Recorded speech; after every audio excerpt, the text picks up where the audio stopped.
आज आरंभ हेब भारत अफगानिस्तान टी20 प्रथम मैच खेलिबे नाही विराट कोहली। टी20 विश्वकप पूर्व एही फॉर्मेट शेष अंतर्जातीय सीरीज खेलिबाकू आज मैदान को ओह्लाइब टीम इंडिया। अफगानिस्तान विपक्ष 3 टिकिया टी20 सीरीज प्रथम मैच मोहाली रे खेला जिवो। राति 7टारे उभय दल मुहांमुही हेबे। सीरीज को रोहित शर्मा और विराट कोहली फेरी छंती।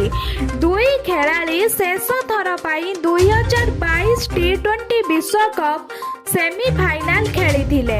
भारत टी20 विश्वकप सेमी रे इंग्लैंड ठारू हारिबा परे रोहित और विराट एही फॉर्मेट रे आउ नजर आसी नथिले।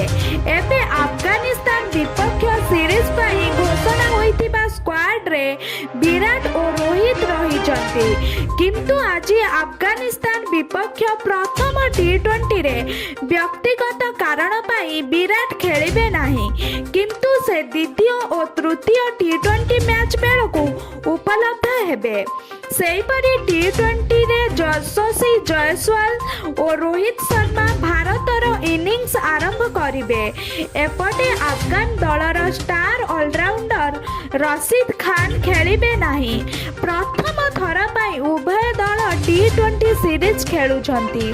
एहीपरि दमदार खबर गुड़िक जानिबा पाई आम चैनल टी सब्सक्राइब करूँ।